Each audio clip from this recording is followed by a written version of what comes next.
Hello, innovators. I'm Todd Wyant, and welcome to the Bridging the Gap podcast presented by Applied Software Great Tech Group. You're invited to join our conversation to model the future of construction innovation and the digital transformation adventure of this great industry. My guest today is Russell Haworth, CEO of Big Factor Group in UK. He is a technology-focused CEO with a proven track record of growing businesses with new products in new markets. He specializes in optimizing the intersection of data, cloud, and machine learning for SaaS products. Russell is a regular media commentator contributing to the debate on a wide range of technology topics and also hosts the podcast Thoughts from the Big Chair, helping leaders with digital transformation. Welcome to the show, Russell. Pleasure to be here. Looking forward to the conversation. So I always like how people kind of got into the industry to kind of start and frame the conversation. So how'd you get into construction? Well, I'm a relative newbie by pretty much anybody's standards. I've been in the industry about 18 months, just short of. Okay.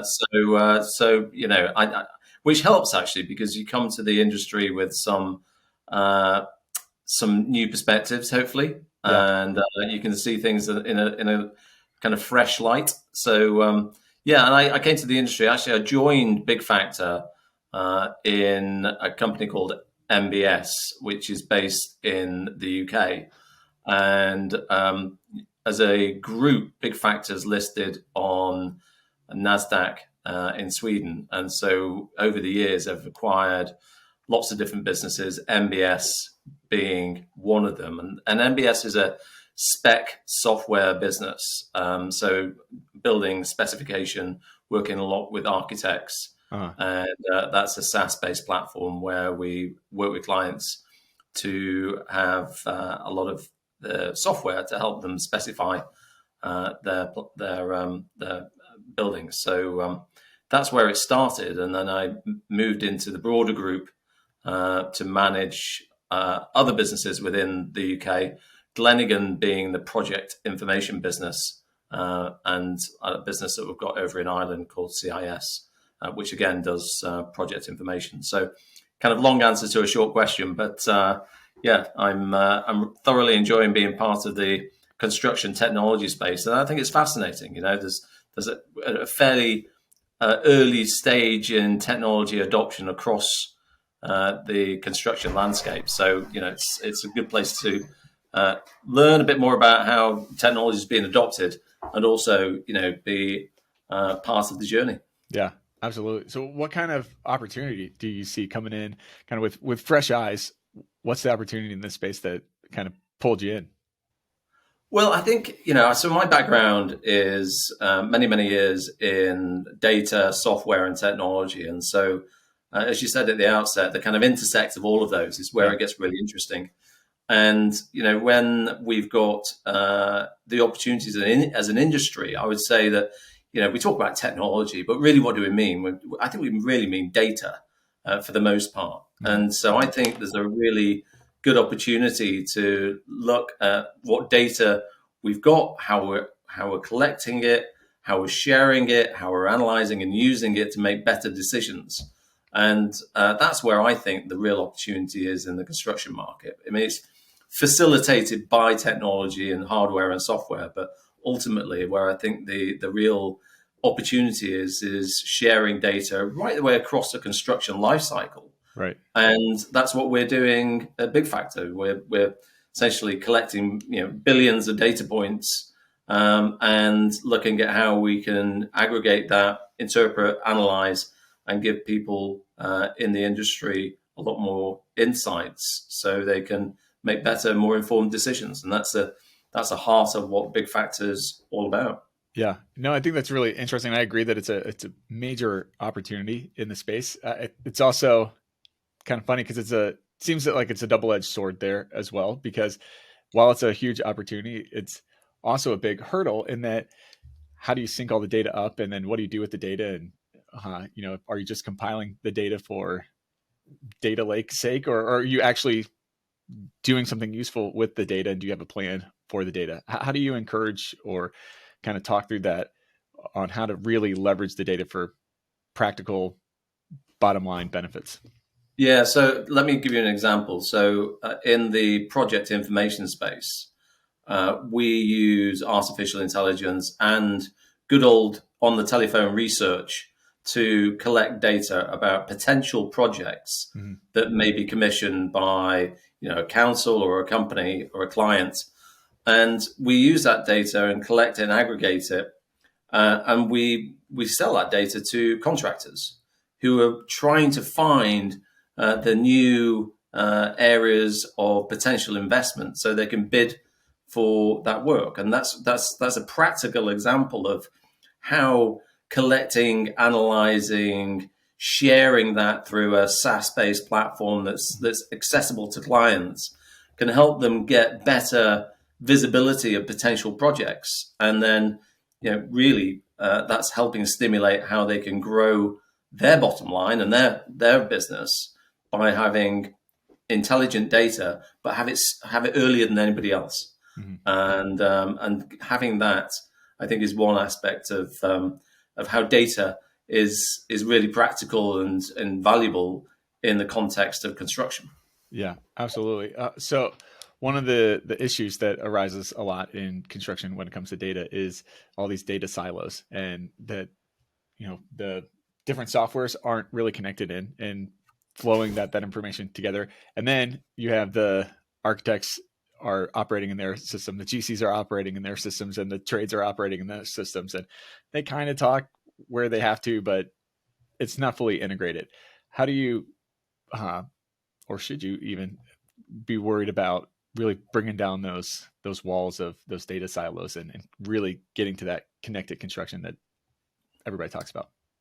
Yeah, I mean, listen, it's a kind of utopian world, I suppose, in that vision where everybody starts to share all of their data, and probably practically that's not going to happen anytime soon. But the reality is that what we're trying to do is we call it the construction ecosystem. There's a massive amount of data, whether right the way across the continuum from ideation through to facilities management, and so the complexity across that supply chain and that ecosystem, I think, is where the opportunity is. Because if we're able to invite people into a single source of truth around the data and give collaboration tools to whether it's architects or engineers or the facilities management teams, then you've got a single source of truth across that data of a particular building. So, for example, at MBS, one of the companies that is within the Big Factor Group, they do specification software. And what we're trying to do is say, well, actually, the architect ideates and thinks about how to build a building and designs that. Now, then they've got to think about, the sustainability of the building, the design of the building, etc. If we're able to then open that up so the architect can say, actually, I know I want a window of this particular specification, but I don't know what product to select. We actually give the product suppliers access to the architects. So the architects can then, within the platform, select a particular product that they're after, and then incorporate that into the specification. And so the more we're able to give access to the designers and the engineers and the constructors into a platform so that they can contribute. They probably can't edit it, but they may be able to contribute ideas. And there's a way in which throughout that design process and the appointment of a contractor, there's a single source of truth of data that goes all the way through. And that helps in continuity of design, continuity of product, and making sure that actually what was designed actually gets built.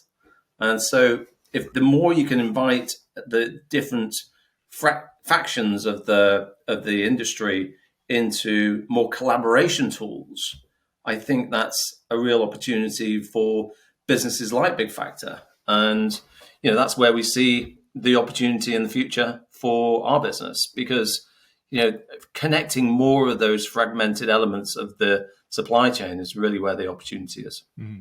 Yeah, no, I totally agree with that. What do you think needs to kind of be added into the equation to really create that adoption to fully realize the connected construction ecosystem, like what you just described? Well, I think it's about trying to recognize that there are distinct roles in different countries. Of course, it's different. But take, for example, in the UK, where you've got the the designer, and then the architect, and then the specifier, and then the product supplier. All of those elements. If you're able to create that collaboration through software and data and technology, then you've got technology which is on the cloud, so therefore accessible to anybody. The permissioning rights to either edit or comment, and the collaboration tools within it, so you can have an instant messaging forum, so that it's increases the ability to collaborate, but equally can be an auditable conversation about the design and the construction of a building. Now, again, we're not there yet, but I think recognizing that whilst there are distinct elements, so between the architect and the quantity surveyor, those are two different worlds. Mm-hmm. Actually, if you can start to connect them, then we break down the barriers, and we're able to say, well, actually, wouldn't it be really cool to have, when you're designing a building and looking at that specification, wouldn't it be cool to A, select the product, which we can do already, B, know how much vaguely it's going to cost, and then also C, think about the embedded carbon within the design. And if you can triangulate all of that, you've got a really interesting product and super valuable to the ecosystem. Yeah, absolutely. Well, I love that it's bringing the insights into it that a lot of the industry kind of has like in their minds, and if they really think about it and do a lot of manual heavy lifting, they can probably get there. But why not just streamline that and make it easier by using technology and really taking it to the next level of the innovation and the just that continuity. Going back to a word that you said earlier, why not do that? Because it's going to only increase everybody in the long run. Yeah. And the interesting thing is, for the most part, it's not a technology problem, right? Yeah, having an on the cloud SaaS-based platform is not the hard part. The hard part is just getting the data and workflows and encouraging more people to adopt the technologies. And I think it's a mindset change. Yeah, it is a mindset change, and I think we're all guilty of working on Microsoft Word, Excel, and being on these platforms that are individual silos. The real benefit here is to try and have a more collaborative software that it helps people interact and is an auditable view of the building and the life cycle.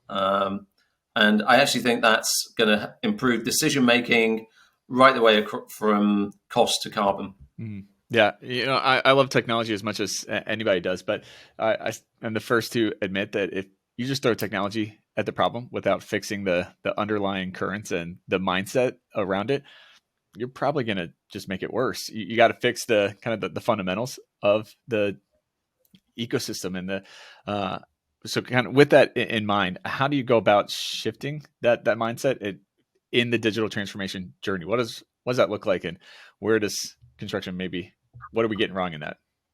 Well, I think you kind of touched on it a minute ago, which is you got to start with your intended outcome. It starts with knowing what you want to achieve, and then you figure out how technology can support that. As you say, if you try and either do it in parallel, or worse still, put technology first and then think that it's going to solve a problem, it often doesn't. And so I think, are we, for example, is sustainability of this building an important aspect of its design? And if so, how do I use a software and a platform that's going to help me look at the design of a building, look at the different economic aspects of it, but also look at the ergonomic and sustainability elements of that as well. And, I think a lot of that comes down to visibility of, for example, supplier and materials. We know already that carbon and associated materials are a huge element of any building and the embedded carbon over its life cycle. So being able to spend the time early visualizing, looking at different permutations of design, I think is a really important aspect of it. And it was actually over in Germany just yesterday, actually, and I was amazed by a digital rendering platform called Chaos, which is a really cool way in which you can visualize the design and almost it looks real. And so, but you can move all of the elements of the building around, and because it looks real, it's almost like watching a video game. It helps you visualize and getting the design right early in the life cycle has a huge impact on the embedded carbon across the life cycle of the building. Which I think of buildings 50 years, making sure that it's designed right in the first instance is a really important aspect of that. And that's what we're doing at MBS, because we're trying to work with 3D models and also the specification data that you need to make sure that you're getting the right materials, but equally the right design. And more and more our clients are asking for EPD certificates and products that are sustainable and are going to be better from an embedded carbon perspective, because that's what their clients want. And starting with what is the premise of the and the objective of what you're trying to achieve, I think, is the first part. But then obviously technology and data and information helps on that really early important design phase. Mm-hmm. Yeah, absolutely. So I want to dig into that a bit more. How can technology really better equip us to tackle those big initiatives like embodied carbon and sustainability? Well, I mean, I think the first part is that knowing what is embedded within your product that you're buying. And so, again, I don't think it's a technology problem. I think it's a data problem. To know that, whether you're buying a steel bars or concrete or doors or windows, knowing that you've got a certain amount of embedded carbon within that, and you can use your carbon calculators to figure out what the embedded carbon could be over the life cycle.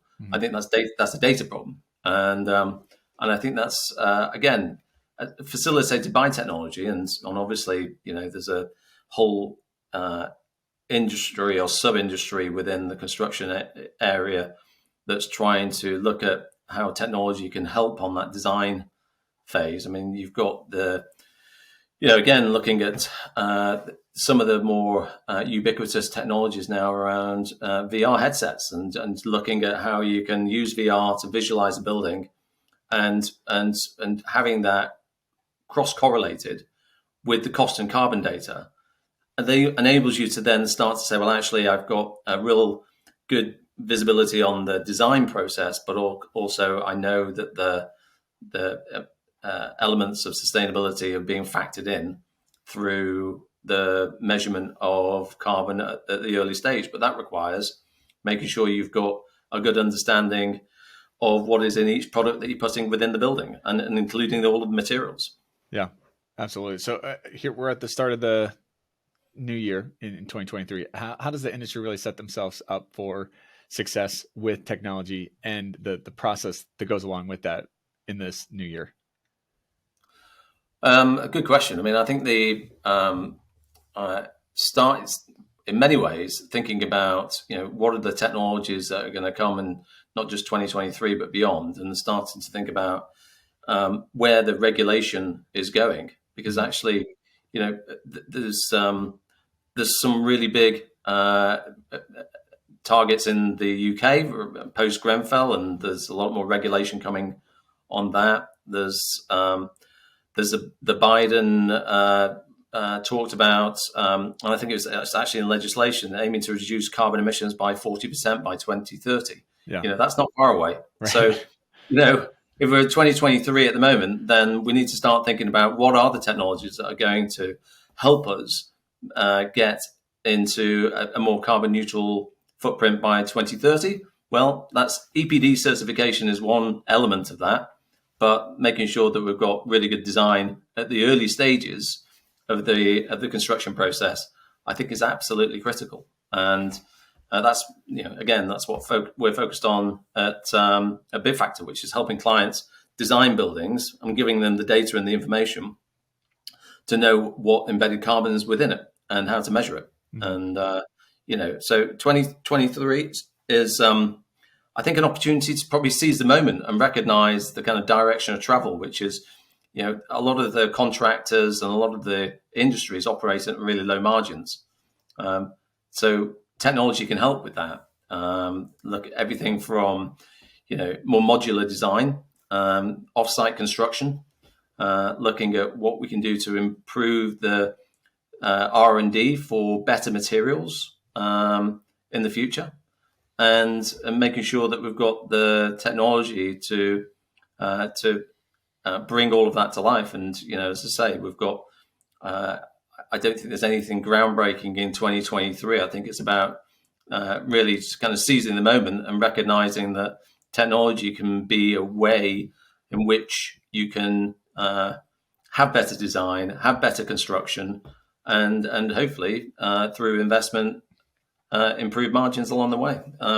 We've got a significant skill shortage and labor shortage, certainly as an industry, and particularly in places like the UK. So, how do we recognize some of these systemic challenges and tackle those with everything from more modular construction to better materials to, looking at what we can do to improve the carbon footprint of the building. And, I think the one thing that was often talked about, but perhaps underutilized, are things like IoT technology. So, sensors and in buildings, looking at how we can utilize very, very kind of ubiquitous technology in many ways. IoT being a great example, where if you're a facilities manager, then there must be ways in which you can use IoT at a fairly low cost to lower the lighting when people aren't using it and lower the heating. And, there's all sorts of ways in which, if you start with the objective of saying, actually, what are we using technology for? Well, it's improve the running costs of my buildings, to lower the running costs, improve utilization of the building, whatever that may be. But I think, there's really, 2023 is a good year to start looking at technologies if you've not already, and looking at how they can have with a relatively modest investment, can have a real impact on either the design or running of your building. Yeah, I love the seize the day mindset of it, because 2020 or 2030 and 2040, as you mentioned, that seems far away, but it's not. I remember when they issued the 2030 challenge of zero carbon, something, I was like, oh, that's so far away. It's knocking on our door now. So you have to be thinking 10 years out and kind of working backwards, kind of reiterating think the outcome base, and then work backwards, as you said earlier too.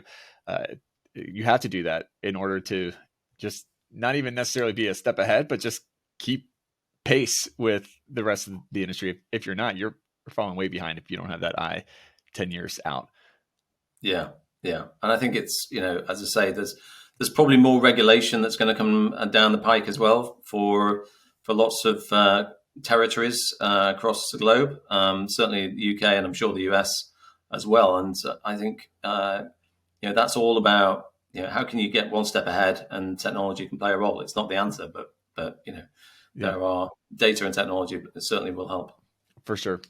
Are there certain kind of fundamental, going back to the technology adoption and implementation side, are there certain fundamental building blocks that a company needs to have in place before really thinking about implementing new technology? Well, I mean, I suppose in many ways it starts with the what's the goal and do you have the right people?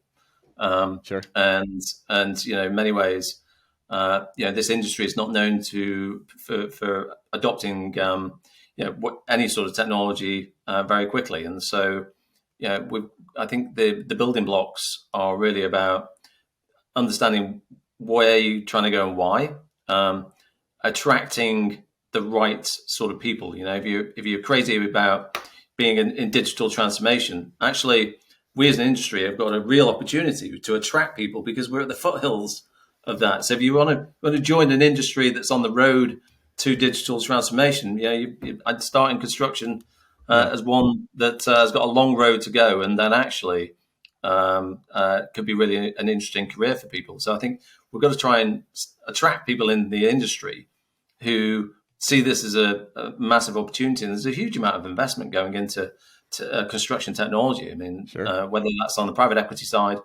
or the venture capital side, I think there's a huge amount of opportunity there. And we're just seeing that from reusable materials right the way through to,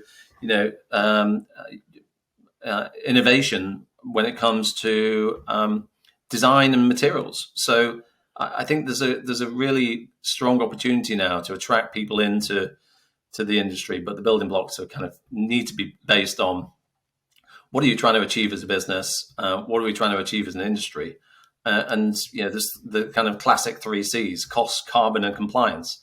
We know all of those issues are challenges, and if we start there and figure out how technology can help us along the way, technology and data, then I think that would be a really interesting opportunity. And as I say, I think there's some really cool companies now looking at the construction sector as an opportunity. Yeah, I agree that I love the foothill analogy because I think the next 10 years is going to be a really fun and exciting ride here in construction because you can make such a big impact because there's so much stuff that's new and still kind of the developing phase that people that want to come make a big change, you can make a big impact in construction or around this digital transformation because people are still kind of learning and kind of getting their sea legs on it.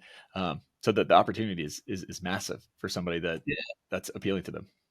Yeah, and I think actually what we shouldn't just do is it's across the spectrum, right? We've got to bring people in post university or at the early stage of their career and attract them into the industry because I think with all of those things that we've just talked about and the opportunities, attracting young creative things into the industry is part and parcel, and we've got to make the industry feel attractive to really really good talent.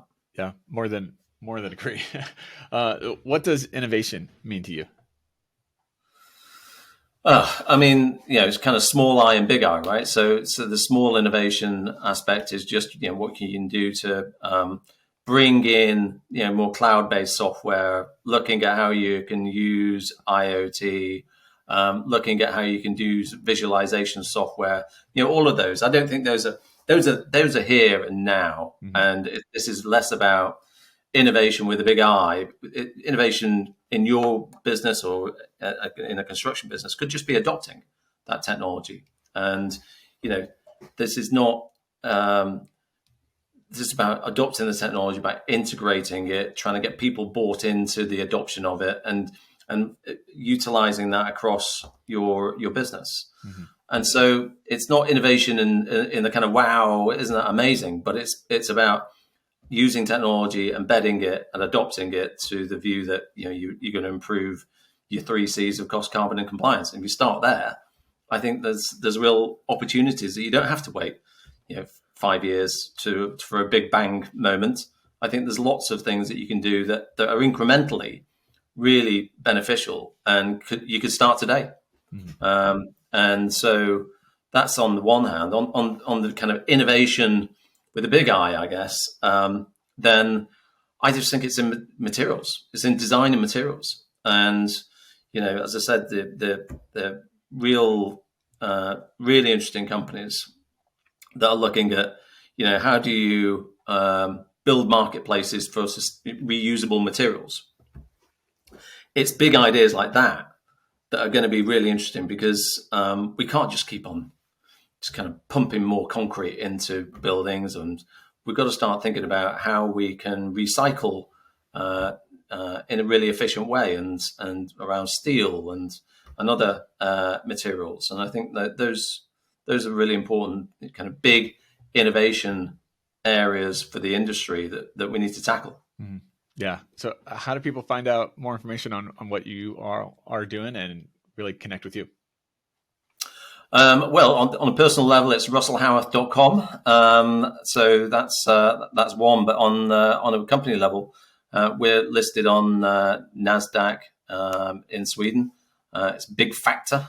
Probably most people have not heard of Big Factor, because it's a mostly kind of it originated more than 70 odd years ago, and has grown into an international company. So that's BYGGFAKTA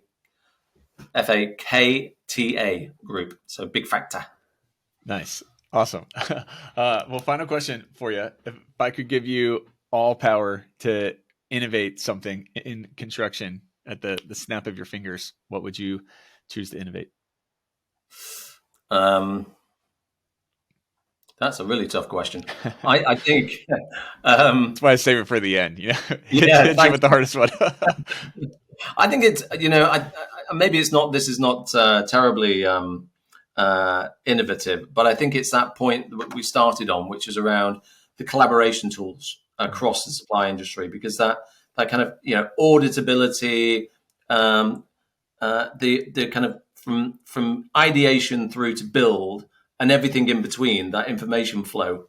And if you could have that, I think that would be the kind of golden thread that would go through everything from your 3D models into your specification, right the way through to your facilities management plans. And I think, that to me would be the wow moment for this industry, where you've got really amazing workflow data across each of the components of the value chain. Mm-hmm. And I think that would lead to better design, better facilities management, better material selection, and so on and so forth. I think it's perhaps it's probably one of those moments where, if we're able to do that, and I don't think it's terribly hard, it would be a massive game changer. Yeah, I agree. I like it. Well, snap, it's done. I like it. Russell, thanks so much for taking the time and joining the show today. Thank you.